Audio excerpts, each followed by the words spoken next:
Hello everybody and welcome back to another 2022 Overwatch League roster breakdown video. Today, we're going to be taking a look at the roster for the San Francisco Shock. Now, I don't believe this roster is finished. There are quite a few things that lead me to believe that, but as things stand right now, they have a 6-player roster, and here is what they have. As you can see in the DPS line, they have Kilo, Proper, and Sam. Support line, they have Violet and Finn. And in the tank line, they have Super. So, much like Chengdu, a couple of things that I think they're missing, but we're going to jump in, we're going to talk about what they have, and I will give you my thoughts on them. Now, of course, this Shock team was back-to-back champions from 2019 to 2020, winning both of those seasons. Pretty good performance in 2022, or 2021, sorry. All things considered. Top 4 in the playoffs. Top 6 finish in the regular season overall. So a good season from them. But for the defending champions at the time, it seemed like a pretty down year. They made a lot of changes, so I'm curious to see what happens now with this team.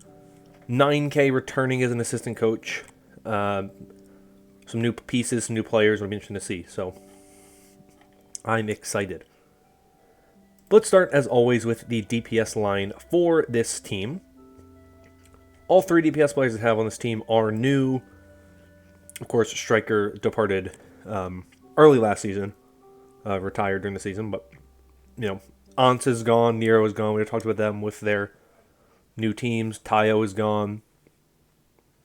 Glister is gone. We'll talk about him in a later video, where he is now. And so this DPS lineup for the Shock is all players who are rookies in the Overwatch League. And the one I want to start with is kind of the big name, really the player who most people have been waiting for his, coming of age for the Overwatch League. And that is Proper. He was on O2 Blast for, 2.5, almost 3 years. Starting in February of 2019. He was there through 2021. O2 Blast, of course, one of the best teams in Korean contenders over the past year, especially. 2020, they were also pretty good. But 2021 was kind of their big year where they really started to look like a dominant team. And Proper was a big part of that. He is a very good DPS player, very flexible, can play your Tracers, can play your Echoes, your Genjis, but also can play some Hitscan, he can play some Ashe. So he's a very flexible player. I think he's going to kind of be the new star DPS player, filling in the shoes for Striker, what he did for this team back in the day with an even more kind of diverse hero pool. And then you put alongside him Kilo, who also played on O2 Blast with Proper, not for as long. He wasn't there as long, but he was there when they were a very good team in 2021 in contenders. And Kilo's going to be the primary hitscan player for this team. He's going to be your Widow, your Ashe, your Cassidy. So I think that's a really good kind of duo right there. They've played together in the past. You know how good Proper is. You pair him with a Kilo who is also very, very good. An incredibly talented hitscan player who has done a lot in the past few seasons in contenders. You feel pretty good about the baseline there. Then, the other player you have is Sam. Now, Sam is another one of those American Tornado journeymen. Sam played for that American Tornado team for a while. Played with them until March. Then he went on to a few other teams. Went to Redbird Esports, where, of course, a number of American Tornado players also ended up eventually. So, Sam is another very good player, Western player, really good flex DPS player. He is definitely going to be the, primary guy who you have in the flex DPS role, right? He can play the Genji, the Echo, the Mei, as well as the Sombra, which is something we don't really see as much of from Proper. This is a really flexible DPS trio. All 3 of these players kind of cover pretty much everything you could need. Proper, to me, is the guy who probably will be in the majority of the time. If you need like an Ash Echo composition, you could do that with Proper and Kilo, or Proper and Sam, depending on what you needed. If you needed like a Tracer May, you would want Proper and Sam in for that one. If you wanted, a Widow Tracer or something like that, you'd want Kilo Proper. So Proper really is kind of the player who I expect to be one of the primary guys who is in for this team for the entire season. I don't expect him to get subbed out very often. He is a very good player.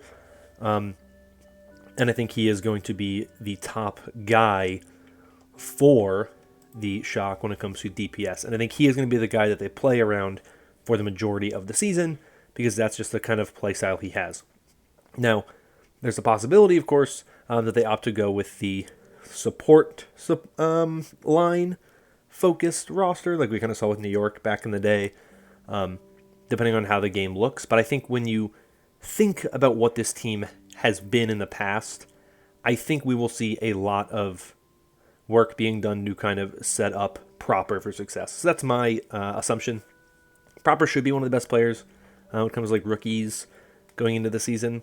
He is one of the favorites, I would say, to be Rookie of the Year in 2022, if not the favorite. He's definitely up there. He is one of my kind of top rookies I'm most excited for. He's one of the ones I think looks the best going into this season, so definitely someone I'm excited to see play, and someone who I think is going to be fun to watch on a team that has such a kind of successful history. It'll be interesting to see how good they are. Let's take a look now at the support line. As I have mentioned, this team I don't believe is finished. Big part of that is because they don't have a main support player. Now, we've seen a lot of teams kind of opt for the double flex supports right now. They don't have a main support. A team like New York doesn't have a main support right now. Houston doesn't have a main support right now. There's a bunch of teams that have two flex supports and no main support. Maybe these teams think that they can just kind of get away with running, their flex support players as someone who plays, Lucio and Mercy. Maybe they just think they can kind of force it. They can all play Brig and that's all we're going to need type of thing. Who knows? Only time will tell. But when it comes to flex supports, the San Francisco Shock have arguably the best one we've ever seen in the Overwatch League.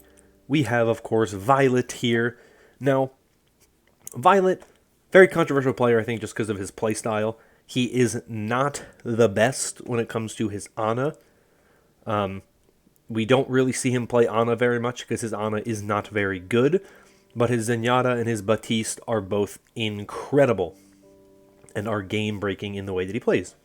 Was not as good in 2021. Don't think that was as much him and more just the overall way the Shock played. I think some of it was just kind of the Shock were basically saying we have to have Violet do everything at all times, which I think was kind of just a poor way to kind of go about the season. But now paired with Violet, they have Finn, another person who played for O2 Blast. He was there for about 2 years as well. He's going to be your flex support that goes alongside Violet. If I had to guess, Finn is going to be the primary Ana player for this team. If it's an Ana Zen, or it's an Ana Baptiste, or it's an Ana anything, Finn is going to be the Ana for this team. And they are going to opt to run Violet only on the Zen, only on the Baptiste, and probably on the the Moira when needed. But we have seen time and time again Violet struggle in the Ana. So, to me, it's a very good call for this team to just say we're going to bring in somebody to play the Ana because we know that that is where Violet struggles the most, and so we can just kind of focus on having somebody else play the role. I'm hoping this team signs a main support. A lot of teams in the Overwatch League right now have not signed main supports. It's difficult, I think, to kind of figure out what exactly is going to happen. There's a lot left out there because so many teams haven't really signed any of them. So I'm curious to kind of see what happens. And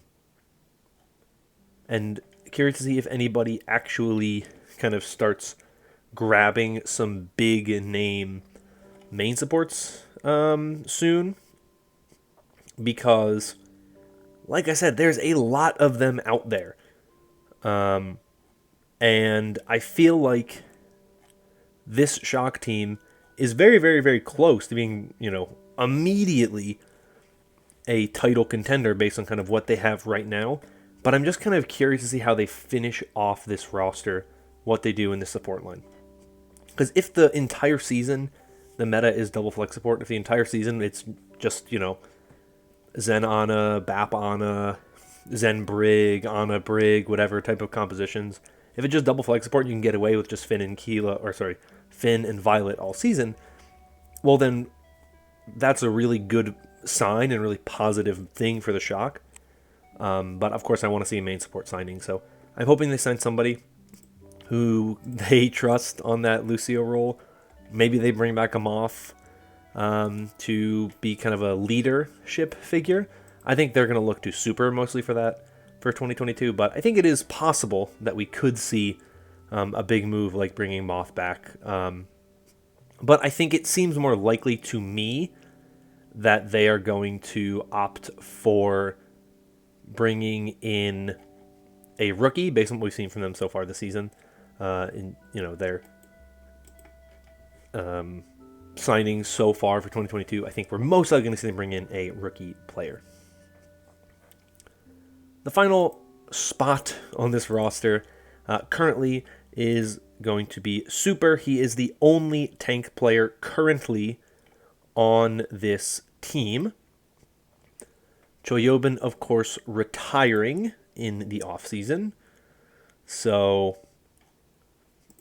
we don't have any other player to base anything off of for this tank line. We know Super's pretty versatile. He can play a lot of things. We've seen him play the Reinhardt and the Orisa and the Roadhog, especially in kind of the highest level and finding success this in his Overwatch career. Obviously, you think back to that 2020 World Cup, it was the Roadhog play from Super that kind of changed the way that the team played. So you feel pretty confident in Super's hero pool. He does have a good mix. I definitely think they need another tank. They definitely, of course, need an off tank.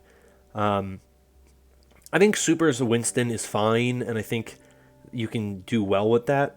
I think they need an off tank, and maybe even a Wrecking Ball player.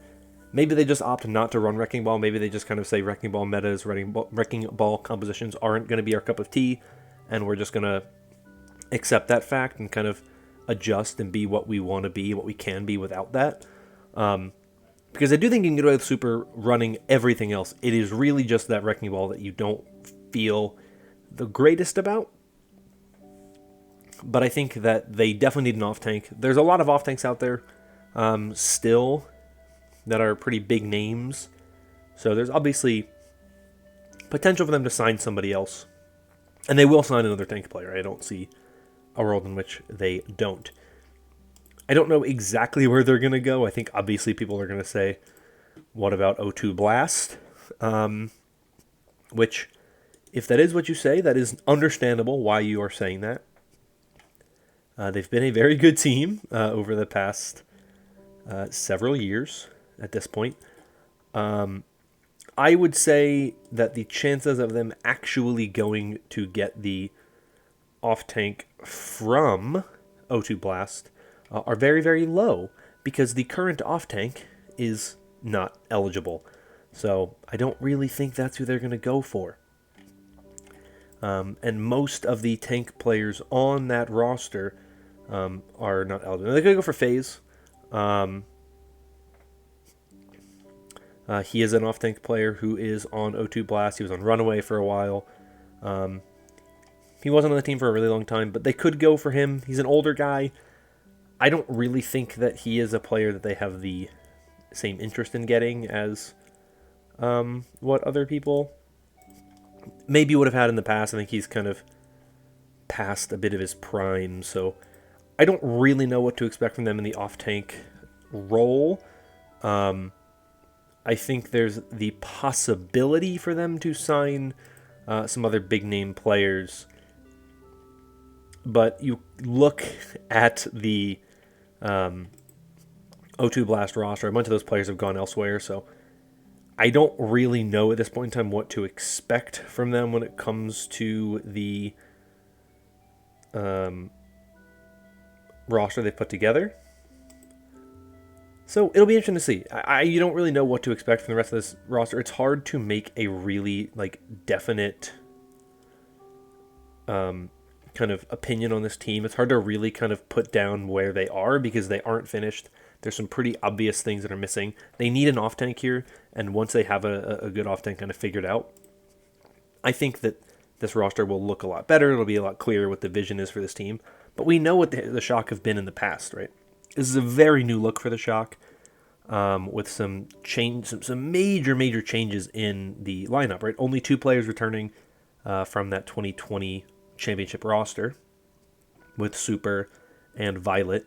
And I think losing Choyobin is a huge loss that'll be difficult to kind of make up for.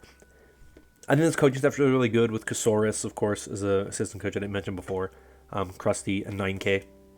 This is a really solid coaching staff that I think has a lot going for them, and I think they're going to be a big part of what makes this roster successful. I think that the assistant coaches are a huge part of why the Shock were so good back in 2019 and 2020. It was because of Junkbuck in 2020. It was because of 9K in 2019. 9K's returned to the team now. I think we're going to see a change for the better for this roster. And I think that is what we all should kind of look forward to with this Shock team. Because I think they're very good. I think they're very talented. And I think that we should expect them to be pretty good, assuming that they make the right moves in that support and off-tank role. But that's really all my thoughts on the Shock team. That's kind of a different one than they've been in the past. It's kind of hard to have solidified opinions on a team that is unfinished. So I'd love to hear from you all what you think. If you think that there are certain players you expect them to go for, or there are players who you think they are most likely to sign. Are there 2 players that you think are no-brainer, obvious choices? I'd love to hear from you on that. What are your thoughts on this Shock roster down below? And do you think the Shock could have a resurgence in 2022 and become that championship caliber team once again? I don't know. It's possible, but we'll have to wait and see. That's going to be all for me for today. Hope you all enjoyed. If you did, consider liking and subscribing for videos like this in the future. Hope you're all staying safe and staying healthy. And until next time, bye-bye.